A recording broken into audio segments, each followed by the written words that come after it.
ഞാൻ ലൈവിൽ വന്നപ്പോൾ സാലിഹ എന്ന് പറയുന്ന വ്ളോഗുണ്ട്, അതിൻ്റെ ഒരു റിയാക്ഷൻ വീഡിയോ ചെയ്യുമ്പോൾ എന്ന് ചോദിച്ചിട്ടുണ്ടായിരുന്നു. ഞാൻ അവരുടെ വ്യൂവർ അല്ല, ഞാൻ ആദ്യമായിട്ടാണ് ആ ചാനൽ കാണുന്നത്. ഈ മെയിനായിട്ട് ഫാമിലി വ്ളോഗിങ് ആണ് അവർ ചെയ്യുന്നത്, ഞാൻ അതിൻ്റെ ഒന്നും ഫാൻ അല്ല. പക്ഷെ ഇന്നലെ ആ കുട്ടി പറഞ്ഞ, ഇന്നലെ മെനിങ്ങാന്ന് നോക്കിയിട്ട് ആ വീഡിയോസിൽ ആ കുട്ടി പറഞ്ഞ കാര്യങ്ങൾ വളരെ ഇമ്പോർട്ടൻ്റ് ആയതുകൊണ്ട് തന്നെ ആ വിഷയം സബ്സ്ക്രൈബേഴ്സിൻ്റെ റിക്വസ്റ്റ് പ്രകാരം ഞാൻ എടുക്കുന്നതാണ്. ഫസ്റ്റ് തിങ്, ആ കുട്ടി ഒരു സ്കൂളിനെ പറ്റി പറയുന്നുണ്ട്. ഞാൻ സ്കൂളിൻ്റെ പേര് ഇവിടെ പറയത്തില്ല, I am really sorry, because ഞാൻ ആ സൈഡ് കേട്ടിട്ടില്ല. ആ സൈഡ് കേൾക്കാതെ ആ സ്കൂളിനെ പറ്റി മോശം പറയാൻ ഞാൻ തയ്യാറല്ല. ഇൻ സെക്കൻഡ് തിങ്, ഈ കുട്ടി പറഞ്ഞതിൻ്റെ മൊത്തത്തിലുള്ളൊരു സാരാംശം പറയാം. അതായത് സാലിഹ എന്ന കുട്ടിക്ക് 2 മക്കളുണ്ട്. 2 പേരെയും അവർ കുറച്ച് നല്ല എഡ്യൂക്കേഷൻ കിട്ടാൻ വേണ്ടിയിട്ട് പ്രസ്തുത സ്കൂളിലേക്ക് അയക്കുന്നു. ഈ സ്കൂളിൻ്റെ അത്യാവശ്യം നല്ല നടത്തിപ്പും അതിനകത്തുള്ള ഫെസിലിറ്റീസും ഒക്കെയാണ് ഇവർ ഇംപ്രസ് ചെയ്തത്. അതിനകത്ത് കുട്ടികളെ ഡാൻസ് പഠിപ്പിക്കുന്ന കൾച്ചറൽ പ്രോഗ്രാംസ് ഉണ്ട്, ആൻഡ് ജിമ്മുണ്ട്, ജിമ്മല്ലല്ലോ എന്താ സ്വിമ്മിംഗ് പൂളുണ്ട്. അപ്പം ഈ സ്വിമ്മിങ് പഠിപ്പിക്കുന്നുണ്ട്. അങ്ങനെ എക്സ്ട്രാ കരിക്കുലർ ആക്ടിവിറ്റീസൊക്കെ ഇമ്പോർട്ടൻസ് കൊടുക്കുന്ന ഒരു നല്ല സ്കൂൾ എന്ന രീതിയിൽ അവർ വളരെ പോപ്പുലറാണ്. ആൻഡ് എനിക്കൊന്ന് PTA മീറ്റിംഗ് ഒക്കെ വളരെ ഇതായിട്ട് ചെയ്യുന്നുണ്ട്. ഞാൻ I am very bad in PTA meeting. ഞാൻ PTA മീറ്റിംഗ് അങ്ങനെ അറ്റൻഡ് ചെയ്യാൻ പോകുന്ന വ്യക്തിയല്ല. ബിക്കോസ് എൻ്റെ മക്കൾ ഗൾഫിലായിരുന്നു. അപ്പം ഞാൻ എൻ്റെ മൂത്ത മകന് വേണ്ടിയിട്ട് സ്കൂളിൽ പോയിട്ടുണ്ട്. ഐ മെയ്ഡ് ഒരുപാട് പ്രോബ്ലംസ് ഞാൻ അവിടെ ക്രിയേറ്റ് ചെയ്ത വ്യക്തിയാണ്. ആക്ച്വലി PTA മീറ്റിംഗ് ഞാൻ വരുന്നുണ്ടെന്ന് കേൾക്കുമ്പോൾ തന്നെ ഏകദേശം അവിടുത്തെ സ്റ്റാഫ്, ഐ മീൻ ടീച്ചേഴ്സ് ആയിരുന്നാലും പ്രിൻസിപ്പൾ ആയിരുന്നാലും നെറ്റിച്ച് വിളിക്കാറുണ്ട്. ആൻഡ് ഐ എം സ്ട്രോങ്ലി ഞാൻ കുട്ടിയെ അവിടെ തന്നെ നിർത്തും. ആൻഡ് എന്താ പറയുക, എന്നെ അവർക്കല്ല പേടിയാണ്. ഞാൻ അങ്ങനെ റിയാക്ട് ചെയ്യുന്ന ആളാണ്. കുഞ്ഞുങ്ങൾ അത് അവരുടെ പ്രായത്തിൽ ഇതുപോലുള്ള പ്രോബ്ലംസ് ഒക്കെ ഫേസ് ചെയ്ത് വളർന്നു വരണം എന്ന് ആഗ്രഹിക്കുന്ന ഒരു വ്യക്തിയാണ്. അപ്പോൾ അതുകൊണ്ട് തന്നെ ഐ എം നോട്ടഡ്. പിന്നെ ഒരു ഒരു ഒരു പരിധി കഴിഞ്ഞപ്പോൾ എൻ്റെ കുഞ്ഞിന് നേരെ അവർ ഇതുപോലെയുള്ള ഇപ്പോൾ ഈ കുട്ടി പറഞ്ഞ അതേ സാധനം എനിക്ക് റിലേറ്റ് ചെയ്യാൻ പറ്റും ഉണ്ടായപ്പോൾ ഞാൻ അവിടുത്തെ വിദ്യാഭ്യാസ വകുപ്പിനാണ് കൊണ്ടുപോയി കേസ് കൊടുത്തത്. അതിലെനിക്ക് ആക്ഷൻ ഉണ്ടായിരുന്നു. ഒരു 1 മന്ത് എന്തോ ഒരു ട്രബിൾ വന്നു എന്ന് പറഞ്ഞിട്ട് അവിടുത്തെ ബോർഡ് എന്തോ പൊട്ടി, അങ്ങനെ എന്തോ ഒരു ഇഷ്യൂ വന്നതിൽ എൻ്റെ കുഞ്ഞിനെ 1 മാസത്തേക്ക് അവർ സസ്പെൻഷനാക്കി നിർത്തിയിരുന്നു. പക്ഷേ എന്നോടത് പറയാൻ ഭയന്നിട്ട് അവൻ മിണ്ടാതെ സ്കൂളിലേക്ക് പോകുന്ന ഒരു ടൈം ഉണ്ടായിരുന്നു. പിന്നീടാണ് ഞാൻ ഈ വിവരം പറഞ്ഞത്. ആ 1 മന്ത് ഫീസ് ഞാൻ റിക്കവർ ചെയ്തെടുത്തു എന്ന് മാത്രമല്ല, അവർക്ക് വാർണിംഗ് ലെറ്റർ ഞാൻ കൊടുപ്പിച്ചിട്ടുണ്ടായിരുന്നു, പേരൻസിനെ അറിയിക്കുക എന്നുള്ളത്. അപ്പോൾ അവർ ഒരു എക്സ്പ്ലനേഷൻ ഇങ്ങോട്ട് പറഞ്ഞത് ഷെഫീനയോട് പറയാനൊക്കത്തില്ല, ഷെഫീനെ ചാടും എന്നാണ്. ഞാൻ ചാടുകയോ ചാടാതിരിക്കുകയോ ഒക്കെ ചെയ്യട്ടെ, എന്നെ ഇൻഫോം ചെയ്യുക എന്നുള്ളത് അവരുടെ ഉത്തരവാദിത്തമാണല്ലോ. അപ്പോൾ എനിക്കിത് റിലേറ്റ് ചെയ്യാൻ പറ്റും. ബട്ട് ഇതുവരെയും അവിടെ തന്നെയാണ് പഠിപ്പിച്ചിട്ടുണ്ടായിരുന്നത്. ഞാൻ മാറ്റാൻ തയ്യാറല്ലായിരുന്നു. അവരെ കൊണ്ട് പണിയെടുപ്പിക്കുക എന്നുള്ളത് എൻ്റെ ജോലിയായിരുന്നു. അത് ഞാൻ ചെയ്യിച്ചിട്ടുണ്ട്. എൻ്റെ 2ാമത്തെ കുഞ്ഞും അവിടെ തന്നെയാണ് പഠിച്ചത്. ഞങ്ങൾ ദുബായിൽ നിന്ന് വരുന്നതിടം വരെ ഗ്രാമർ സ്കൂളിൽ തന്നെയാണ് പഠിപ്പിച്ചത്. അവിടെ ഒരുപാട് പ്രോബ്ലംസ് ഉണ്ടായിരുന്നു. ഇതേപോലുള്ള കുറേ പ്രശ്നങ്ങൾ ഞാനും ഫേസ് ചെയ്തിട്ടുണ്ട്. അപ്പോൾ അതുകൊണ്ട് എനിക്ക് റിലേറ്റ് ചെയ്യാൻ പറ്റും. സോ വിഷയത്തിലേക്ക് വരാം. പുള്ളിക്കാരത്തി സാലിഹ പറയുന്ന കുറച്ച് ക്വസ്റ്റ്യൻസ് ഞാൻ അവിടെ വയ്ക്കാം. അപ്പം ഇതിനകത്ത് ഈ പെൺകുട്ടി പറയുന്ന ഒരു കാര്യം, ദിവസം പുനലൂർ സെന്റ് തോമസ് സ്കൂളിനെതിരെ ഞാൻ കുറച്ച് കാര്യങ്ങൾ പറഞ്ഞിട്ടുണ്ടായിരുന്നു. എനിക്ക് അറിയാവുന്നതും അതുപോലെ എനിക്ക് അനുഭവം വന്നതുമായിട്ടുള്ള കുറച്ച് കാര്യങ്ങളാണ് ഞാൻ പറഞ്ഞത്. ആ വീഡിയോ ഇടുന്നതിന് മുമ്പായിട്ട് എനിക്കൊരു ചെറിയൊരു ടെൻഷൻ ഉണ്ടായിരുന്നു. കാരണം പഴഞ്ചൊല്ലുണ്ടല്ലോ, അമ്മയെ തല്ലിയാലും 2 പക്ഷക്കാരുണ്ടാവും. നമ്മളൊരു സത്യം പറയുമ്പോൾ ആ സത്യത്തിന്റെ കൂടെ ഇന്നത്തെ കാലത്ത് ആരും കാണത്തില്ല. ചിലവര് അനുകൂലിക്കാനും ചിലവര് ഇതിനെ വിമർശിക്കാനും ഇടയുണ്ട് എന്ന് എനിക്ക് തോന്നിയിട്ടാണ് ഞാൻ ഒരു വീഡിയോ ഇട്ടത്. പക്ഷെ സത്യം പറഞ്ഞാൽ എന്റെ പടച്ചോനെ 50 മിനിറ്റുള്ള ആ ബ്ലോഗിൽ വന്ന കമന്റ് 2100 കമന്റുകളാണ് വന്നത്. അതിൽ ഒരു കമന്റ് പോലും നെഗറ്റീവ് ഇല്ല. ഇതുപോലെ അനുഭവം വന്ന വിദ്യാർത്ഥിയാണ്, സ്കൂളിൽ നിന്ന് പോയിട്ടുള്ള ടീച്ചേഴ്സ് ആണ്, പറയാൻ ധൈര്യമില്ലാത്ത പോയ കാര്യമാണ് നീ പറഞ്ഞത്. അങ്ങനെ ഒരുപാട് ഇന്നലെ മുതൽ എനിക്ക് ഫോൺ എടുക്കാനും മെസ്സേജിന് റിപ്ലൈ കൊടുക്കാനും ഉള്ളായിരുന്നു സമയം. പക്ഷെ എനിക്ക് പേടിയൊന്നുമില്ലായിരുന്നു. സത്യം പറഞ്ഞിട്ട് മരിച്ചങ്ങ് മരിക്കട്ടെ. ഇതുവരെയും എനിക്ക് പ്രശ്നമൊന്നുമില്ലായിരുന്നു. പക്ഷെ ഇപ്പൊ ഹലോ യൂട്യൂബിലൊക്കെ ഈ അപവാദങ്ങൾ കിട്ടുന്ന ഒരു മര്യാദയുണ്ട്. ആൾക്കാർക്ക് ക്ഷമിക്കുന്ന മര്യാദ ഈ യൂട്യൂബിലൊക്കെ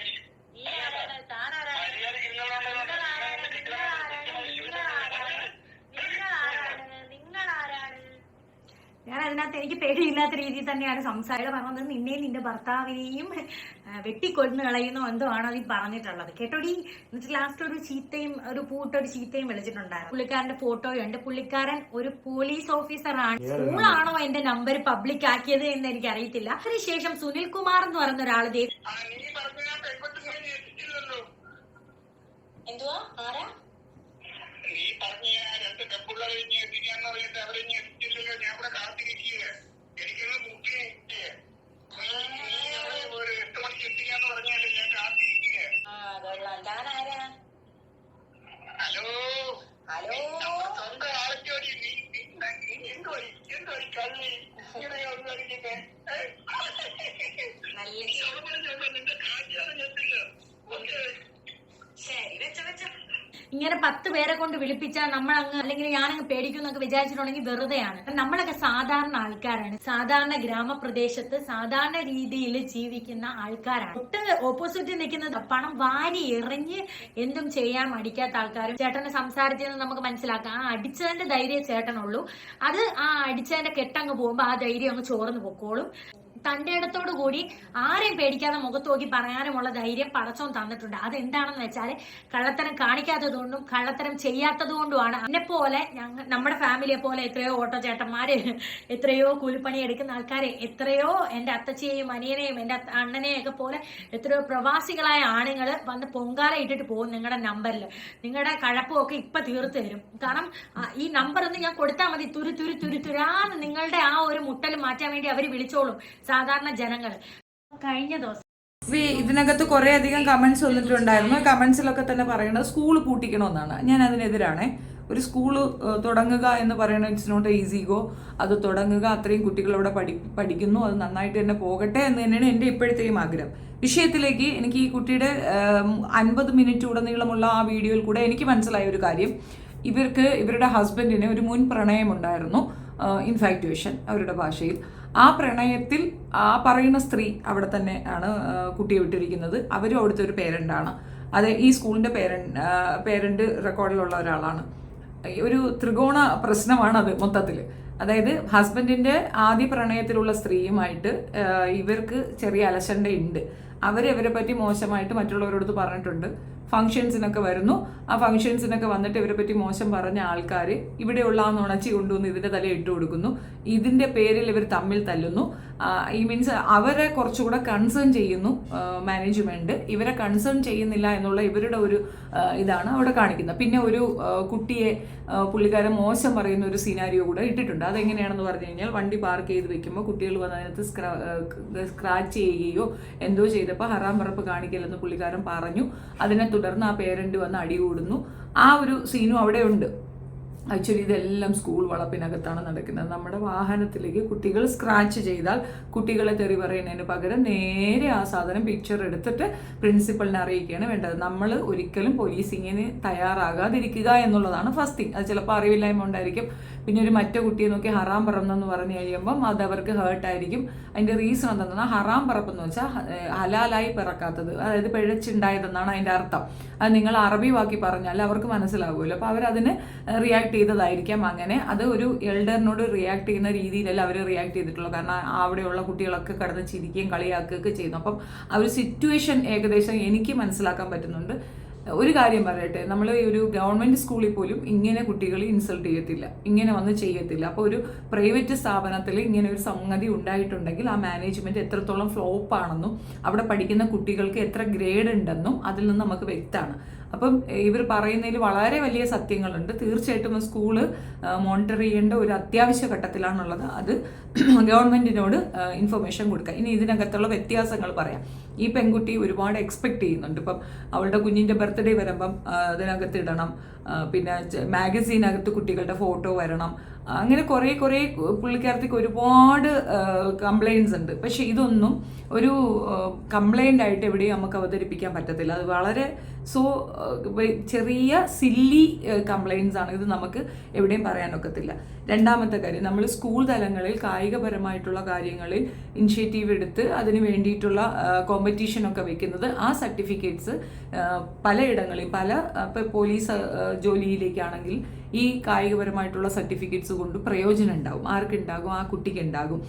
മുൻപോട്ടുള്ള സ്പോർട്സ് കോട്ടയിലൊക്കെ നമുക്ക് ജോലി കിട്ടാൻ സാധ്യതയുണ്ടാകും. അതിനാണ് നമ്മളത് എടുക്കുന്നത്. അതുകൊണ്ട് അത് വേണ്ട എന്നൊന്നും പറയത്തില്ല. പക്ഷേ അതിന് വേണ്ടിയിട്ട് നമ്മൾ ഇത്രയധികം എമൗണ്ട് സ്കൂളിലേക്ക് കൊടുക്കുന്നതിന് പകരം ഔട്ട്സോഴ്സ് ചെയ്യുക, പുറത്തുനിന്ന് പഠിപ്പിച്ചിട്ട് കുട്ടികളെ അവിടെ കൊണ്ടാക്കി കൊടുക്കുക. അപ്പോൾ അത് എനിക്ക് തോന്നുന്നില്ല ഈ ഒരു സ്കൂള് അതിന് ഇനിഷ്യേറ്റീവ് എടുക്കുമെന്ന്, അങ്ങനെ എനിക്ക് തോന്നുന്നില്ല. ഇതൊക്കെ കാണിച്ചു കഴിഞ്ഞാൽ കുറച്ച് അട്രാക്ഷൻ കിട്ടുമെന്നുള്ളത് കൊണ്ടായിരിക്കും സ്കൂൾ അതിന് തയ്യാറായിട്ട് അങ്ങനെ ഒരു പ്രോഗ്രാമൊക്കെ അവിടെ ഉണ്ടാക്കി വെച്ചിരിക്കുന്നത്. മെയിനായിട്ട് കോമ്പറ്റീഷൻ ഐറ്റത്തിൽ കൂടെ നമ്മുടെ കുഞ്ഞുങ്ങൾക്ക് ഒരു പിന്നെ അക്സെപ്റ്റൻസ് കിട്ടണം എന്ന് ചിന്തിക്കുന്ന മിക്കവാറും പേരൻസിൻ്റെ ഒരു ലോ ലെവൽ ചിന്താധാര കുട്ടിക്കുണ്ട് എന്നാണ് എനിക്കത് കണ്ടപ്പോൾ മനസ്സിലായത്. അതൊന്നും അതിൻ്റെ ഒന്നും ആവശ്യമില്ല. പിന്നെ ഓരോരുത്തരുടെ മാനസിക വ്യാപാരം എന്താണെന്ന് അവർക്കല്ലേ അറിയോ, നമുക്ക് അതിനകത്ത് കമൻറ്റ് പറയാനൊക്കത്തില്ല. ഇതിൽ മുഴുക്ക അവരുടെ പേഴ്സണൽ ഇഷ്യൂവും കൂടെ ഇൻവോൾവ്ഡ് ആയതുകൊണ്ട് തന്നെ വിദ്യാഭ്യാസപരമായിട്ട് ഇതിനകത്ത് യാതൊരു കംപ്ലൈൻറ്റും നമുക്ക് കൊടുക്കാനൊക്കത്തില്ല. ഫസ്റ്റ് തിങ്, അതുകൊണ്ട് തന്നെ ഇവർ ഈ പറയുന്ന ഒരു സംഗതി എടുക്കത്തില്ല. അതേസമയം അത് അവരുടെ റെപ്യൂട്ടേഷനെ ബാധിച്ചു എന്ന് പറഞ്ഞുകൊണ്ട് ഈ പറയുന്ന സ്കൂളുകാർക്ക് ഇവർക്കെതിരെ കംപ്ലൈൻറ്റ് കൊടുക്കാൻ പറ്റും. അപ്പോൾ ഇതിനകത്ത് ഫലത്തിൽ സാലിഹ ആണ് പ്രോബ്ലത്തിൽ നിൽക്കുന്നത്. അതുകൊണ്ട് സാലിഹ ഒരു കാര്യം മനസ്സിലാക്കുക, ഐ ഡോണ്ട് നോ നിങ്ങൾ എന്നെ കാണുമോ ഇല്ലയോ എന്നുള്ളത്. നിങ്ങൾ ചെയ്യേണ്ടത് നിങ്ങളുടെ കുഞ്ഞിനുണ്ടായ ഒരു പ്രോബ്ലം അത് നിങ്ങൾക്ക് കാണിക്കാൻ പറ്റും. ആ ഒരൊറ്റ കാരണത്തിൽ നിങ്ങൾക്ക് കേസ് കൊടുക്കാൻ പറ്റും. ബാക്കി നിങ്ങൾ പറഞ്ഞതൊക്കെ തന്നെ സില്ലിയാണ്, വളരെ സില്ലി കംപ്ലൈൻ്റ് ആണ് അത്. പക്ഷേ നിങ്ങളിപ്പോൾ ചെയ്തത് കണക്ക് ഒരു കാര്യം ഓക്കെ, നിങ്ങൾ പബ്ലിക്കിൽ വന്നത് കാര്യം പറയുമ്പോൾ മറ്റുള്ള പേരൻസിന് ഇതിനകത്തൊരു അവയർനെസ് ഉണ്ടാകും. ആ സ്കൂള് വളരെ ലോ ഗ്രേഡ് ആണെന്നുള്ളത് ഒരു ഇൻഫർമേഷൻ നിങ്ങൾ പാസ് ചെയ്യുന്നുണ്ട്. അത് വളരെ നല്ലൊരു കാര്യമാണ്. ഗ്രേറ്റ്. അതിനകത്ത് ഒരു ഇതുമില്ല, ചാൻസേ ഇല്ല. പക്ഷേ ബാക്കി റെസ്റ്റ് ഓഫ് ദ തിങ്സ് നിങ്ങൾ ഇതുമായിട്ട് മുൻപോട്ട് പോയാൽ യു വിൽ ഫെയിൽ. അതിനകത്ത് 1% പോലും നിങ്ങൾക്ക് സപ്പോർട്ടീവായിട്ട് ഒന്നും കിട്ടത്തില്ല. ഇനി ഈ ഒരു വിഷയത്തിൽ പല അമ്മമാരും അവിടെ നിന്ന് കമൻറ്റ് ചെയ്തു വരും. എനിക്ക് മനസ്സിലാവുന്ന ഒരു കാര്യം, സ്കൂളിനെതിരെ എന്ത് ചെയ്യണം, അല്ലെങ്കിൽ സ്കൂളിൽ കുട്ടികൾക്ക് നേരിടുന്ന ഇത്തരം അപമാനങ്ങൾക്കെതിരെ എന്ത് ചെയ്യണമെന്ന് അറിയാത്ത കുറച്ച് പേരുണ്ട്. അവർക്ക് വേണ്ടിയിട്ട് ഒരു ഇൻഫർമേഷൻ പാസ് ചെയ്യാം. നമ്മൾ ഇപ്പം ഡിസ്ട്രിക്ട് എഡ്യൂക്കേഷൻ ഓഫീസറുണ്ട്, അതായത് DEO. അപ്പോൾ അവർക്ക് ഒരു പരാതി നമ്മൾ അയച്ചു കൊടുക്കുക. അത് അല്ലെങ്കിൽ AEOക്ക് അയച്ചത്, അത് ഏരിയയാണ്, അത് മറ്റേ ഡിസ്ട്രിക്റ്റ് വേറെയാണ്. ഡിസ്ട്രിക്റ്റിന് അയക്കുന്നതാണ് ഏറ്റവും സേഫ് സോണ്. പിന്നെ വിദ്യാഭ്യാസ മന്ത്രിക്ക് CC വെച്ചിട്ട് അയക്കുക. അപ്പം ഈ പറയുന്ന അവിടേക്ക് നമ്മളൊരു പരാതി വിദ്യാഭ്യാസപരമായിട്ട് കുട്ടിയെ ഇങ്ങനെ ഇകഴ്ത്തി തരം താഴ്ത്തി മാർക്ക് കുറച്ച് കാണിച്ചു, കുട്ടി എഴുതിയതിൻ്റെ കുറവല്ല എന്ന് നിങ്ങൾക്ക് കോൺഫിഡൻസ് ഉണ്ടെങ്കിൽ നിങ്ങൾക്ക് അങ്ങനെ ഒരു കംപ്ലൈൻറ്റ് കൊടുക്കാം. അങ്ങനെ കൊടുത്തു കഴിഞ്ഞാൽ വെരിഫിക്കേഷൻ വരും. നിങ്ങളുടെ കുഞ്ഞ് എഴുതിയ ആൻസർ പേപ്പർ ഉൾപ്പെടെ വെരിഫൈ ചെയ്തിട്ട് നിങ്ങളുടെ കുട്ടിക്കെതിരെ അന്യായം നടന്നിട്ടുണ്ടെങ്കിൽ അവർ ആക്ഷൻ എടുക്കും. എമർജൻസി അടിസ്ഥാനത്തിൽ അവർ ആക്ഷൻ എടുക്കും. പക്ഷേ ശ്രദ്ധിക്കേണ്ട ഒരു കാര്യം, എയ്ഡഡ് സ്കൂളാണോ എന്ന്. എയ്ഡഡ് സ്കൂളാണെങ്കിൽ സർക്കാർ സ്ഥാപനത്തിൻ്റെ മറ്റൊരു പാരലൽ സംവിധാനം തന്നെയാണ്, അവരാണ് ശമ്പളം കൊടുക്കുന്നത്.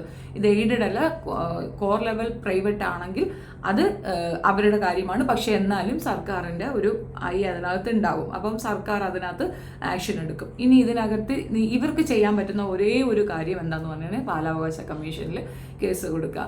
ചൈൽഡ് വെൽഫെയർ ഇതുണ്ട്, അതിനകത്ത് പോയി കംപ്ലൈൻറ്റ് കൊടുക്കുക, മെനക്കെടുക. 100% നിങ്ങൾക്ക് ഇതിന് പ്രതിവിധി ഉണ്ടാകും. കാരണം നിങ്ങളുടെ കുട്ടിയുടെ ഹെയർ ഫാള്, നിങ്ങളുടെ കുട്ടിയുടെ മെഡിക്കൽ ഡീറ്റെയിലിങ്, അതിനകത്ത് പിന്നെ ഡോക്ടർ സർട്ടിഫൈ ചെയ്ത ആ ഒരു റിപ്പോർട്ട്, ഇതെല്ലാം കൊണ്ടുപോയി കാണിച്ചു കഴിഞ്ഞാൽ അവരുടെ പൂള് തന്നെ പൂട്ടിപ്പോകും. ആ ഒരു സ്വിമ്മിംഗ് പൂൾ വെച്ചുള്ള അവരുടെ സർക്കസ് പൂട്ടിപ്പോകും. Then you can reveal. ഇതുപോലെ നമ്മൾ പെട്ടെന്നിരുന്നുകൊണ്ട് ഷൂട്ട് ഔട്ട് ചെയ്യരുത്. ദയവ് ചെയ്തിട്ട്, അത് ഓരോ യൂട്യൂബേഴ്സ് ആയിരുന്നാലും എത്ര വലിയ ഇതിൽ നിൽക്കുന്നവരായിരുന്നാലും ദയവ് ചെയ്ത് മനസ്സിലാക്കുക, നിങ്ങൾക്ക് വളരെ വലിയ നഷ്ടം ഇതുകൊണ്ടുണ്ടാകും. കാരണം സ്കൂളിന് നിങ്ങൾക്കെതിരെ ആക്ഷൻ എടുക്കാൻ പറ്റും. അവരുടെ റെപ്യൂട്ടേഷനെ ബാധിക്കുന്ന തരത്തിൽ, അവരുടെ ബിസിനസ്സിനെ എഫക്റ്റ് ചെയ്യുന്ന തരത്തിൽ നിങ്ങൾ നടത്തിയത് നുണപ്രചരണമാണ് എന്നും ഇതൊരു മനുഷ്യന് അവർ തമ്മിലുള്ളൊരു ഈഗോ ക്ലാഷ് ആണെന്നും അവർക്ക് തെളിയിക്കാൻ സാധിച്ചാൽ എ ഹ്യൂജ് എമൗണ്ട് അവർക്ക് നിങ്ങൾക്കെതിരെ ഡിമാൻഡ് ചെയ്യാൻ പറ്റും. ആൻഡ് അത് നിങ്ങൾക്ക് വേഴ്സ്റ്റ് കണ്ടീഷനിലേക്ക് നിങ്ങളെ കൊണ്ടുപോകും. അതൊരു ഈസി ഗോയല്ല. നമുക്ക് ഒരുപാട് പേര് ആവേശ കമ്മിറ്റി ഒരുപാട് പേരുണ്ടാവും. ആവേശ കമ്മിറ്റിയൊക്കെ നമുക്ക് ഒരുപാട് ഇങ്ങനെ ഉപദേശമൊക്കെ തരും. അങ്ങനെ ചെയ്യാം, നമുക്ക് ഇങ്ങനെ ചെയ്യാം, അത് ചെയ്യാം, ഇത് ചെയ്യാം എന്നൊക്കെ പറഞ്ഞു തരും. അത് ഞാൻ പറയാം, നമ്മളൊരു വിഷയത്തിനെതിരെ പറയുമ്പോൾ, ഒരു അലിഗേഷൻ നമ്മൾ മുന്നോട്ട് വയ്ക്കുമ്പം പ്രോപ്പർ എവിഡൻസ് കാണിച്ച് തന്നെ ചെയ്യുക. അതിൻ്റെ പ്രോപ്പർ എവിഡൻസ് ഇല്ലെങ്കിൽ because happen is happen. Next time വരാതിരിക്കാൻ നമ്മൾ ശ്രദ്ധിക്കുക. അതൊരു സിസ്റ്റർ എന്ന നിലയിൽ ഞാൻ പറഞ്ഞതാണ്. ഇനി ഇതിന് എന്നെ തല്ലാൻ വരണ്ട. യൂഷ്വലി അങ്ങനെയാണ് സംഭവിക്കുക. ഇത് കണ്ടപ്പോൾ ഞാൻ പറഞ്ഞ കാര്യം, എനിക്ക് മനസ്സിലായ ഒരു കാര്യം ഇതാണ്. ഇനി ഇതിനകത്ത് മറ്റൊരു കാര്യം കൂടെ ഉണ്ട്. ഈ കൂട്ടായ്മ, വാട്സപ്പ്, അതിനകത്തേക്ക് എൻ്റെ കുട്ടിക്ക് ബർത്ത്ഡേ ഇതിട്ടില്ല, ഇങ്ങനത്തെ സില്ലി മാറ്റേഴ്സ് പറയാതിരിക്കൂ പ്ലീസ്. നിങ്ങളുടെ കുഞ്ഞിൻ്റെ പിറന്നാൾ അവരെല്ലാം ആഘോഷിക്കേണ്ടത് നിങ്ങളാണ് ആഘോഷിക്കേണ്ടത്.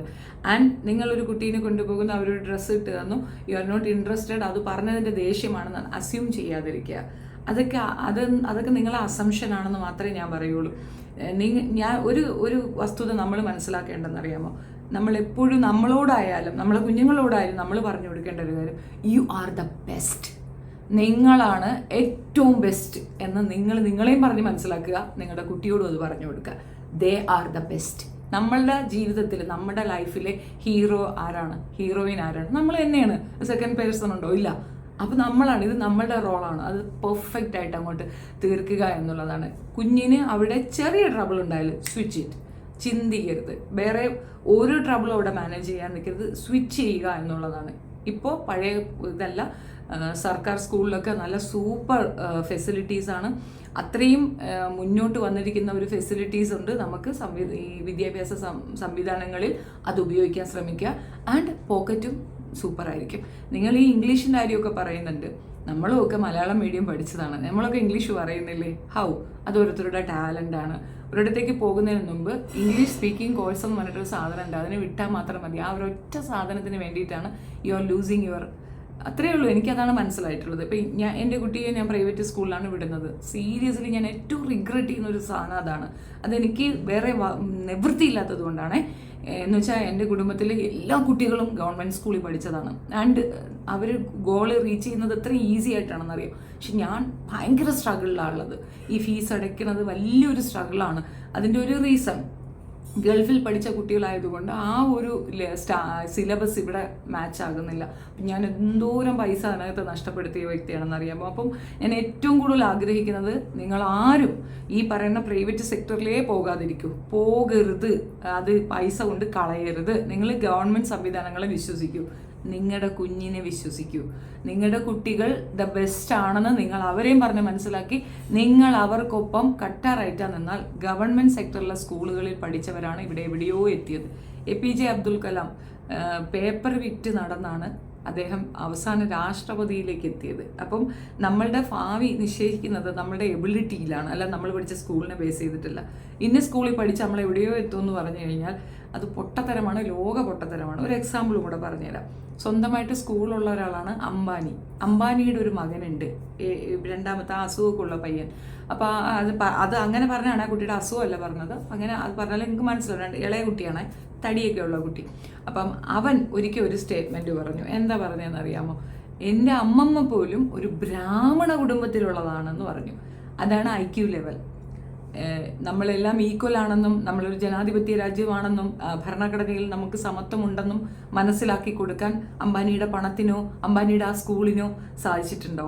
ഇല്ല. അതേസമയം ആ ചേരിയിൽ താമസിക്കുന്ന ഒരു കുട്ടിയുടെ അടുത്ത് നിങ്ങൾ മൈക്ക് കൊണ്ട് കൊടുക്കുക. ചേരി എന്ന് ഞാൻ നിന്നെ മീൻസ് എന്ന് പറഞ്ഞത് ആരെയും ഇൻസൾട്ട് ചെയ്യാനല്ല, ബട്ട് ഫിനാൻഷ്യലി ഭയങ്കര ലോ ലെവലിൽ നിൽക്കുന്ന ഒരാളടുത്ത് കൊണ്ട് കൊടുക്കുക. അവൻ കട്ടാറായിട്ടാ പറയും, യെസ് ഇവിടെ എല്ലാവരും ഈക്വലാണ് എന്നും, ഞാൻ എൻ്റെ മതം ഇതാണെന്നോ അല്ലെങ്കിൽ എൻ്റെ കളർ ഇതാണെന്നോ അതൊന്നും പറയില്ല. നമ്മളെല്ലാം ഈക്വലാണ്, വി ആർ ഇന്ത്യൻസ് എന്ന് തന്നെ അടിച്ചു പറയാൻ ആ കുട്ടിയെ കൊണ്ട് സാധിക്കും. അംബാനിയുടെ മകനിക്ക് സാധിക്കത്തില്ല. അപ്പോൾ അവിടെ ഞാൻ ഇതൊരു എക്സാമ്പിളായിട്ട് പറയാൻ ഉദ്ദേശിച്ചതിൻ്റെ റീസൺ, ഫിനാൻഷ്യൽ കണ്ടീഷനോ അല്ലെങ്കിൽ ഇന്ന സ്കൂളോ അല്ല ഒരു വ്യക്തിയുടെ ഇത് സ്വഭാവം രൂപീകരിക്കുക. വ്യക്തിയാക്കുന്നത് പേരൻ്റാണ്. മാതാ പിതാ ഗുരു ദൈവം എന്നാണ്. മാതാവ് പിതാവ് ദെൻ ഗുരു വരുന്നത്. ഗുരു നമ്മൾ എന്തുകൊണ്ടാണ് കുട്ടികളെ സ്കൂളിൽ വിടുന്നത് കുട്ടികൾക്ക് കമ്മ്യൂണിക്കേഷൻ സ്കിൽസ് കൂടാൻ, അതിൻ്റെ കൂടെ തന്നെ കുട്ടികൾക്ക് അത്യാവശ്യം നോളജ് വിദ്യകൾ അഭ്യസിച്ചു കൊടുക്കാനാണ്. അതിനാണ് വിദ്യാഭ്യാസത്തിന് വിടുന്നത് അല്ലേ? അപ്പോൾ അവരത് മാത്രം പഠിച്ചാൽ മതി. അവിടെ പോയി മറ്റത് മറിച്ചത് ഇതിനൊന്നും വിടാം. എൻ്റെയൊക്കെ ബാല്യകാലത്ത് ക്രിക്കറ്റ് കളിക്കുക, ഈ കണ്ടത്തിൽ കളിക്കാൻ, അതൊക്കെ നമ്മളെ പേരൻസ് വിടും. വെയിലുണ്ടാകും, നല്ല കഷ്ടപ്പാടാണ്. അത് ചെളി അതൊക്കെ നമ്മൾ അനുഭവിച്ചു വന്നുണ്ട്. നമുക്ക് പെട്ടെന്നൊന്നും ഒരു അസുഖമൊന്നും വരത്തില്ല. ഇപ്പോഴത്തെ കുട്ടികളെ നമ്മൾ ബ്രോയിലർ ചിക്കൻസ് ആയിട്ട് വളർത്തി എല്ലാ ഫെസിലിറ്റീസും അറേഞ്ച് ചെയ്തു കൊടുത്ത് സത്യത്തിൽ നമ്മൾ ആ കുഞ്ഞുങ്ങളെ കൊല്ലുകയാണ്, ഇഞ്ചിഞ്ചായി കൊല്ലുകയാണ്. മുൻപോട്ടുള്ള ഒരു കാര്യത്തിലേക്കും നമുക്ക് അവരെ കൊണ്ടെത്തിക്കാൻ പറ്റത്തില്ല. ബിക്കോസ് അവർക്കത് അറിയില്ല, ഹൗ ടു സർവൈവ് എന്നവർക്ക് അറിയില്ല. പലരും വീട്ടിലെ ജോലികൾ കുട്ടികളെ കൊണ്ട് ചെയ്യിപ്പിച്ചെന്തോ നാണക്കേടാണെന്ന് വിചാരിക്കും. നോ, അതൊക്കെ നമ്മൾ ചെയ്യിക്കണം. എന്തുകൊണ്ടെന്നറിയാമോ? അതൊരു സർവൈവൽ ടാസ്ക്കാണ്. കുക്ക് ചെയ്യാൻ പഠിപ്പിക്കുന്നത് തെറ്റാണെന്ന് പറയും. നോ, അത് സർവൈവൽ ടാസ്ക്കാണ്. അതൊക്കെ ക്ലീൻ ചെയ്യുക, കുക്ക് ചെയ്യുക, ഇതൊക്കെ സർവൈവൽ ടാസ്ക്കാണ്. ഇത് നമ്മൾ കുട്ടികളെ പഠിപ്പിച്ചിരിക്കണം മസ്റ്റ്. ആൻഡ് കുട്ടികൾക്ക് ഇംഗ്ലീഷ് അറിയണം, ഇംഗ്ലീഷ് സംസാരിക്കണമെങ്കിൽ യു ലേൺ, നിങ്ങൾ പഠിക്കുക. എന്നിട്ട് വീട്ടിൽ ആ കമ്മ്യൂണിക്കേഷൻ സ്റ്റാർട്ട് ചെയ്യും. പുറത്തുനിന്ന് എവിടെ പോയി കുട്ടികൾ പഠിക്കുന്നതിനേക്കാളും ഡെപ്തിൽ നിങ്ങൾക്ക് പഠിപ്പിക്കാൻ പറ്റും. നിങ്ങളെ കൊണ്ട് പറ്റും. ആൻഡ് നിങ്ങൾ change your self. All the world നിങ്ങളെ കുട്ടി അപ്രീഷിയേറ്റ് ചെയ്യണമെന്ന് പറയാതെ യു അപ്രീഷിയേറ്റ് ചെയ്യും. ഇതാണ് ഞാൻ വളച്ച് പറഞ്ഞതേ ഉള്ളൂ, മനസ്സിലാകാൻ വേണ്ടി പറഞ്ഞതാണ്. എനിക്കത് കണ്ടപ്പോൾ എനിക്ക് മനസ്സിലായൊരു കാര്യം, you are in very big trouble and save yourself. ഒത്തിരി കോൾസ് വരും, ഒരു പെണ്ണിനെ ഇകഴ്ത്താൻ അവളെ കുട്ടിക്കൊടുപ്പുകാരി അല്ലെങ്കിൽ അവളൊരു മറ്റേ പെണ്ണ് എന്ന് പറഞ്ഞാൽ മാത്രം മതിയാകും. വളരെ സിമ്പിളാണ്. അതിൽ നിങ്ങൾ നന്നായി തകർന്നിട്ടുണ്ട്. നിങ്ങളുടെ ആ സെക്കൻഡ് വീഡിയോയിൽ നിങ്ങളുടെ ഫേസ് സൈക്കോളജി എടുത്താൽ നിങ്ങൾ നന്നായിട്ട് അപ്സെറ്റാണ്. Calm your self. ഇതും കടന്നു പോകും. നിങ്ങളുടെ കുഞ്ഞുങ്ങൾ അവിടുന്ന് ഷിഫ്റ്റ് ആയിട്ടുണ്ട്. നിങ്ങൾക്കൊരു റിവെഞ്ച് എന്ന രീതിയിൽ അതിനെതിരെ പറയാം. ഇതോടുകൂടി സ്റ്റോപ്പ് ചെയ്യുക. ഡോണ്ട് കൂടുതൽ അങ്ങോട്ട് പോകാതിരിക്കുക. ബിക്കോസ് എവിഡൻസിൻ്റെ ലാക്ക് കൊണ്ട് നിങ്ങൾക്ക് പ്രോബ്ലംസ് വരും. അത് ഞാൻ വളരെ സിൻസിയറായിട്ട് പറയുന്നതാണ്. അവരുടെ ഫിനാൻഷ്യൽ ഇതോ അല്ലെങ്കിൽ അവർ ഭയങ്കര ഒന്നുമല്ല, അതൊന്നും എന്നെ ബാധിക്കുള്ളൂ. അമൃതാനന്ദമയ്യെ പറയുന്ന ഞാനാണ്, എനിക്കത് വിഷയമല്ല. പക്ഷേ നിങ്ങളുടെ കയ്യിൽ സോളിഡ് എവിഡൻസ് ഉണ്ടെങ്കിൽ keep the evidence, go with that. DEOയ്ക്ക് പരാതി കൊടുക്കുക. പിന്നെ വിദ്യാഭ്യാസ മന്ത്രിക്കല്ല, DEOക്ക് പരാതി കൊടുക്കുക. ഡിസ്ട്രിക്ട് എഡ്യൂക്കേഷൻ ഓഫീസർ, അവർക്ക് പരാതി അയക്കുക. ആൻഡ് നിങ്ങളുടെ കുഞ്ഞിൻ്റെ മെഡിക്കൽ സർട്ടിഫിക്കറ്റ് എടുത്തിട്ട് ഇതുമൂലം നിങ്ങളുടെ കുട്ടിക്കുണ്ടായ ഡാമേജ് ആ തുക അവർ കെട്ടിവെക്കേണ്ടി വരും. ആൻഡ് മുടിക്കുണ്ടായ ഹെയർ ലോസ് ആൻഡ് ഓൾ, അതിന് നിങ്ങൾക്ക് പേയ്മെൻറ്റ് നിങ്ങൾക്ക് തിരിച്ചു കിട്ടും. ആൻഡ് അവർക്ക് ആക്ഷൻ ഉണ്ടാവും. പിന്നെ കുട്ടിയെ കൗൺസിലിങ്ങിന് അവർ കൊണ്ടുപോകും. ആൻഡ് കൗൺസിലിങ്ങിൽ കുട്ടി പറയുന്ന രീതിയിൽ എന്തെങ്കിലും അട്രോസിറ്റി ആ കുട്ടിക്ക് നേരിട്ടിട്ടുണ്ടെങ്കിൽ 100% ഗ്യാരണ്ടീഡാണ് കേസെടുക്കും. ഇത് ചെയ്യും. അവരെത്ര തേച്ച് മാച്ചാലും നടക്കത്തില്ല, അത് ഗ്യാരണ്ടീഡാണ്. അതിനകത്ത് രാഷ്ട്രീയ പ്രവർത്തകർ കയറിയെന്നോ ഇതൊക്കെ നമുക്ക് പറയാൻ പറ്റും. നമ്മൾ പോലീസ് സ്റ്റേഷനിൽ ഒരു കേസും കൊണ്ട് പോവുകയാണ്. വെരി ബിഗിനിങ് അവർ പറയും ഓക്കെ ആലോചിക്കാം എന്ന് പറഞ്ഞ് നമ്മളെങ്ങ് വിടും. സെക്കൻഡ് ടൈം നമ്മൾ പോകുന്നു, അപ്പോഴും ഇത് ഓക്കെ ആലോചിക്കാം, അവനെ വിളിച്ചിട്ടുണ്ടാവും വന്നിട്ടില്ല, നമ്മൾ ഓക്കെ എന്ന് പറഞ്ഞാൽ നമ്മൾ വരുന്നു. തേർഡ് ടൈം നമ്മൾ പോകുമ്പം അവർക്ക് മനസ്സിലാവും നമ്മളിത് വിടില്ല.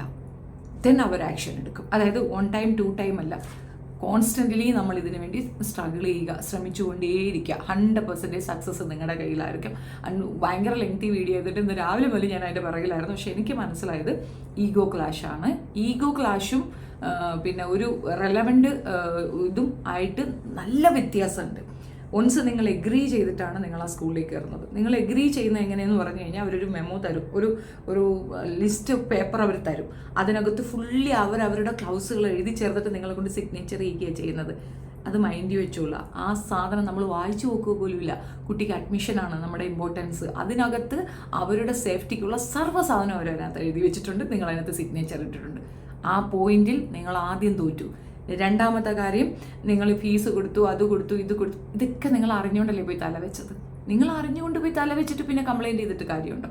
അവർ കെയർ ചെയ്തില്ല, അവരത് ചെയ്തില്ല, അവരെൻ്റെ കുട്ടിയെ ബാക്കിൽ നിർത്തി ഫ്രണ്ട്. ഇതൊക്കെ സില്ലി മാറ്റേഴ്സാണ്. ഇതൊന്നും കൺസേൺ ആകത്തില്ല എന്നുള്ളതാണ്. ചിലപ്പോൾ ഞാൻ പറയുന്നത് ഇഷ്ടപ്പെട്ടെന്ന് വരത്തില്ല, സപ്പോർട്ട് ചെയ്തില്ല എന്നുള്ള ഇത് വരണ്ട. ഞാൻ സപ്പോർട്ടിങ് യു. ഇപ്പോഴും ഞാൻ പറയുന്നു, കോൾസ് വന്നു കഴിഞ്ഞാൽ മാക്സിമം അത് അവരെ എൻ്റർടൈൻ ചെയ്യാതെ ബ്ലോക്ക് ചെയ്യുക. സെക്കൻഡ് തിങ്, അഥവാ കോൾസ് ഇങ്ങനെ റെഗുലർലി കോൺസ്റ്റൻ്റ്ലി വരുന്നുണ്ടെങ്കിൽ ആ നമ്പറുകൾ പബ്ലിക് ചെയ്താലും നിങ്ങളുടെ ചാനൽ റിപ്പോർട്ടാകും. ഇത്രയും നല്ല ചാനൽ, ഇത്രയും വ്യൂ ഒക്കെ ഉള്ള ഒരു ചാനലിലേക്ക് ഈ നമ്പറൊക്കെ ഇട്ട് കഴിഞ്ഞാൽ പ്രൈവസി വയലേഷൻ അടിക്കാൻ പറ്റും. നിങ്ങളുടെ ചാനലിന് ഡാമേജ് ഉണ്ടാക്കും. സോ നമ്പർ പബ്ലിക് ചെയ്യുന്നതിന് പകരം ജസ്റ്റ് ഗോ ടു പോലീസ് സ്റ്റേഷനിൽ പോയാൽ അയാൾ വിളിച്ച തെറിക്ക് അയാൾ നിങ്ങളെ സുല്ലിടുന്നത് കാണാം. കാരണം നിങ്ങളുടെ പ്രൈവറ്റ് നമ്പർ, നിങ്ങളുടെ പ്രൈവറ്റ് ഇതിലേക്ക് നിങ്ങളെ വിളിച്ച് തെറി വിളിച്ചിട്ടുണ്ടെങ്കിൽ അത് പോലീസുകാരനായാലും ശരി, ഏത് പള്ളിയിലച്ഛനായിരുന്നാലും ശരി, അവർക്കെതിരെ സഡൻ ആക്ഷൻ ഉണ്ടാകും. ഉണ്ടായില്ലെങ്കിൽ call me, I will support you. ഞാൻ നിങ്ങൾക്കൊപ്പം നിൽക്കും. പക്ഷേ സ്കൂളിൻ്റെ വിഷയത്തിൽ നിങ്ങൾ പറഞ്ഞത് കുറച്ചുകൂടെ എവിഡൻ്റൽ ആയിരിക്കണമായിരുന്നു. അതില്ലാത്തത് കൊണ്ട് തന്നെ എനിക്കതിനകത്ത് സപ്പോർട്ട് ചെയ്യാൻ എൻ്റെ പേഴ്സണൽ ഇതുണ്ട്. പിന്നെ അപ്പോൾ ഞാൻ ഇതിനകത്ത് പ്ലേ ചെയ്ത വീഡിയോയ്ക്കകത്ത് സ്കൂളിൻ്റെ പേര് വന്നല്ലോ എന്ന് പറയുന്നത് അതെൻ്റെ റെസ്പോൺസിബിലിറ്റി അല്ല. ബിക്കോസ് അവരാണത് പറയണത്, ഞാനല്ല. ഞാൻ ഈ വിഷയത്തിൽ സ്കൂളിന് അഗൻസ്റ്റ് പറയത്തില്ല. ആൻഡ് എൻ്റെ കാര്യത്തിലേക്ക് വരാം. ഞാനത് ഒരു ലെങ്തിയാണ്, എന്നാലും ഞാൻ എൻ്റെ കാര്യത്തിൽ വരും. ഗ്രാമർ സ്കൂൾ, ഞാൻ എൻ്റെ മകനെ പഠിപ്പിച്ചു. 2 കുട്ടികളും പഠിച്ചത് ഗ്രാമർ സ്കൂൾ ദുബായിലായിരുന്നു. പല സമയത്തും സ്കൂളിൻ്റെ ഫീസ് കൊടുക്കാൻ ഡിലേ ആകുമ്പോൾ പൂട്ടി പിടിച്ച് മാറ്റി നിർത്തുന്ന ഒരു പരിപാടി ഉണ്ടായിരുന്നു. അങ്ങനെ കുറേ കാര്യങ്ങൾ ഞാൻ അവിടെ ഫേസ് ചെയ്തിരുന്നു. അതിനൊക്കെ എതിരെ ഞാൻ പോയി നന്നായിട്ട് പറയുമായിരുന്നു. കുട്ടികൾ ഏതുവരെ പഠിച്ചു, എത്ര മാർക്ക്, എന്താണ് ഇവരുടെ ഇതൊക്കെ വിളിച്ച് നമ്മളെ ചോദിക്കാനാണ് ഈ PTA മീറ്റിംഗ് എന്ന് പറയുന്നത്. അവിടെ ചിലപ്പോൾ ഞാൻ പറയും, തമാശ പറയല്ലേ, കുഞ്ഞുങ്ങൾക്ക് പറഞ്ഞു കൊടുക്കാൻ പറ്റുന്ന പറഞ്ഞു കൊടുക്കുക, നിങ്ങൾ പറ്റുമെങ്കിൽ ഒരു സർട്ടിഫിക്കറ്റ് കൊടുക്കുക. കുട്ടികൾക്ക് എഡ്യൂക്കേഷൻ കിട്ടുക എന്നതിനപ്പുറം ഇത്ര മാർക്ക് കിട്ടി അത് ഞാൻ കൊണ്ടുപോയി പുഴുങ്ങി തിന്നാനല്ല, എനിക്ക് അതിൻ്റെ ആവശ്യമില്ല. കുട്ടികൾക്ക് മാർക്ക് കുറഞ്ഞു എന്നും പറഞ്ഞ് വറീഡ് ആകുന്ന ഒരു മദറേ അല്ല ഞാൻ. അങ്ങനെ ഞാൻ കുട്ടികളെ ഫോഴ്സ് ചെയ്യാറേ ഇല്ല. അവർക്ക് ഇഷ്ടമുള്ളത് പഠിക്കട്ടെ, അവർക്കറിയാമല്ലോ അവരുടെ കരിയർ എവിടെ എത്തി തുടങ്ങണമെന്ന്. ആക്ച്വലി 10th ഗ്രേഡ് കഴിയുമ്പോഴത്തേക്കാണ് അവർ ഇതിനെക്കുറിച്ച് ഇമ്പോർട്ടൻ്റ് ആയിട്ട് ചിന്തിക്കേണ്ടത്. 10ാം തരം തോറ്റുപോയെന്ന് പറഞ്ഞാൽ ആത്മഹത്യ ചെയ്യുന്ന ഒരു കാലഘട്ടം നമുക്കുണ്ടായിരുന്നു. അട്ടർ നോൺസെൻസ് ആണെന്ന് ഞാൻ പറയും. എന്തുകൊണ്ടെന്ന് അറിയാമോ? 10ാം തരം തോറ്റ നമ്മൾ പിന്നെ എഴുതിയെടുക്കും. എന്താ വാട്ട് ഈസ് അതിനകത്ത് എന്താ പ്രോബ്ലം ഇരിക്കുന്നേ? ഒരു വട്ടം തോക്കട്ടെന്നേ, 1, 2, 3 വട്ടം തോക്കട്ടെ, തോറ്റ് തന്നെയാണ് ജയിക്കേണ്ടത്. അതിനകത്തൊന്നും വറീഡാകേണ്ട കാര്യമില്ല. പിന്നെ ഇത് കിട്ടത്തില്ല, അഡ്മിഷൻ കിട്ടത്തില്ല, അത് നമുക്ക് എന്ത് വിധിച്ചിട്ടുണ്ടോ അത് തീർച്ചയായിട്ടും നമ്മളിലേക്ക് വരും. ആ എഫർട്ട് നമ്മൾ ഇട്ട് കൊടുക്കുക, കുട്ടികളെ ഫോഴ്സ് ചെയ്യാതിരിക്കുക, അവർക്ക് കാര്യം പറഞ്ഞ് മനസ്സിലാക്കി കൊടുക്കുക. എൻഡ് ഓഫ് ദ ഡേ കുഞ്ഞുങ്ങൾ നമ്മളുടേതാണ്, അത് മനസ്സിലാക്കുക. അവർക്കുണ്ടാകുന്ന എല്ലാ പെയിനും നമ്മൾ സഹിക്കേണ്ടി വരും. അപ്പോൾ ആ കുട്ടികളെ ആ രീതിയിൽ തന്നെ കൺസേൺ ചെയ്യും. ഇത് എൻ്റെ ഒരു പോളിസിയാണ്, അതെല്ലാവരും അഡാപ്റ്റ് ചെയ്യണമെന്ന് ഞാൻ നിർബന്ധം പിടിക്കത്തില്ല. എൻ്റെ പോളിസി അങ്ങനെയാണ്. ഞാൻ മക്കളുടെ മാർക്ക് നോക്കാറേ ഇല്ല, ആ വശത്തേക്കേ നോക്കാറില്ല. എന്തെങ്കിലും ഡൗട്ട് ചോദിച്ചു കഴിഞ്ഞാൽ ഞാൻ ക്ലിയർ ചെയ്ത് കൊടുക്കും. അതിനപ്പുറം നിനക്ക് എത്ര മാർക്ക് കിട്ടി, ഇതിനെത്ര ഇത്, അങ്ങനെയൊന്നുമില്ല. ചില നേരം ഞാൻ വയലൻ്റായിട്ട് വല്ലതൊക്കെ പറയും. ഫീസ് കൊടുക്കുന്നില്ലടാ, അടുത്ത വർഷം ഞാൻ ഫീസ് കൊടുക്കണ്ടേടാ, അത് പുറത്തെങ്കിലും നീ പഠിയടാ എന്നൊക്കെ പറയാറുണ്ട്. കാരണം 1 ഇയർ ഇവൻ തോറ്റാൽ 1 ഇയർ ഞാൻ ഫീസ് കൊടുക്കണ്ടേ? ആ ഒരു ടെൻഷൻ എനിക്കുണ്ട്. അതിനപ്പുറം ഇത് തോറ്റു എന്ന് പറഞ്ഞിട്ട് ആകാശം ഇടിഞ്ഞു വീഴും എന്നുള്ള ഒരു പരിപാടിയും എൻ്റെ മൈൻഡിലില്ല. ഒരു കാര്യം പ്രോബ്ലമായി ട്രബിളായ അവരെ കുറ്റപ്പെടുത്തുന്നതിനേക്കാൾ കൂടുതൽ നമ്മുടെ ഒരു അറ്റൻഷൻ ലാക്കായതിൻ്റെ പ്രോബ്ലം ആണെന്ന് മനസ്സിലാക്കി അത് തിരുത്താൻ ആണ് ഞാൻ ശ്രദ്ധിക്കാറ്. അതുകൊണ്ടുള്ളത് എന്തെന്ന് പറഞ്ഞാൽ പീസ് ഓഫ് മൈൻഡ്. ഇപ്പോൾ ഈ ട്രബിളിൽ നിങ്ങളില്ലേ, പിന്നെ ഇവർക്ക് ഒരുപാട് അസൂയാലുക്കളുണ്ടെന്നുള്ളത് വ്യക്തമാണ്, സ്പഷ്ടമാണ്. അവർ പറയുന്ന വാക്കുകളിൽ നിന്നാണ്. ദ റെസ്റ്റ് എനിക്കറിയത്തില്ല.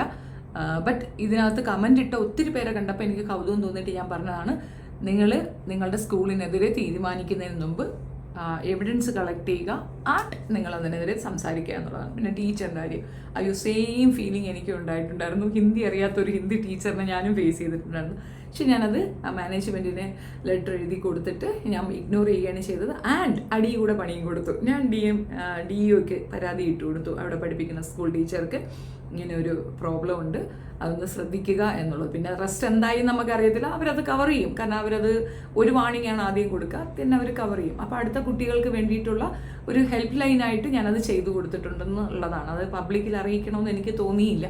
കാരണം എനിക്ക് ബാക്കി ഒന്നുകൊണ്ടും ആ സ്കൂൾ എനിക്കൊരു ബുദ്ധിമുട്ടുണ്ടാക്കിയിട്ടില്ല. നല്ല സപ്പോർട്ടീവ് ആയിരുന്നു. എന്നെ അവർക്ക് കുറച്ച് പേടിയായിരുന്നു, കാരണം ഞാൻ റിയാക്ട് ചെയ്യുക എന്ന് പറഞ്ഞാൽ ചിരിച്ചുകൊണ്ടിരിക്കും, ഞാൻ പണി കൊടുക്കുമെന്ന് അവർക്കറിയാം. അതുകൊണ്ടാണ്. അപ്പം ഈ വിഷയത്തിൽ എന്നോട് അഭിപ്രായം ചോദിച്ച സബ്സ്ക്രൈബേഴ്സിന് വേണ്ടി മാത്രം ചെയ്ത വീഡിയോ ആണ്. കൂടുതൽ ഇതിനെപ്പറ്റി വീഡിയോ ചെയ്യണമെന്നുണ്ടെങ്കിൽ, അല്ലെങ്കിൽ ഇതിനെപ്പറ്റി ഒരു എഡ്യൂക്കേഷൻ വേണമെന്നുണ്ടെങ്കിൽ നിങ്ങൾ കമൻറ്റിൽ പറഞ്ഞാൽ മതിയാകും, ഞാൻ സപ്പോർട്ട് ചെയ്യുന്നതായിരിക്കും. കുട്ടി എന്നോട് ദേഷ്യം തോന്നണ്ട, I am seriously telling you, നിങ്ങൾ വലിയ ട്രബിളിലാണ്. Calm yourself. ഇതിനകത്ത് മൈൻഡ് മേക്കപ്പ് ചെയ്യുക, കേസുമായിട്ട് മുൻപോട്ട് പോകുന്ന സമയത്ത് ഓരോ സമയത്തും നിങ്ങൾ എന്തൊക്കെ ചെയ്തു എന്നുള്ളൊരു എക്സ്പ്ലനേഷൻ വീഡിയോ ഇടുക. ഫൈൻഡ് എ അഡ്വക്കേറ്റും സെയിം തിങ് ആയിരിക്കും നിങ്ങളടുത്ത് പറയുകയുണ്ടാവുക എന്നാണ് ഞാൻ വിശ്വസിക്കുന്നത്. എൻ്റെ ഒരു അഭിപ്രായം അതാണ്. Thank you.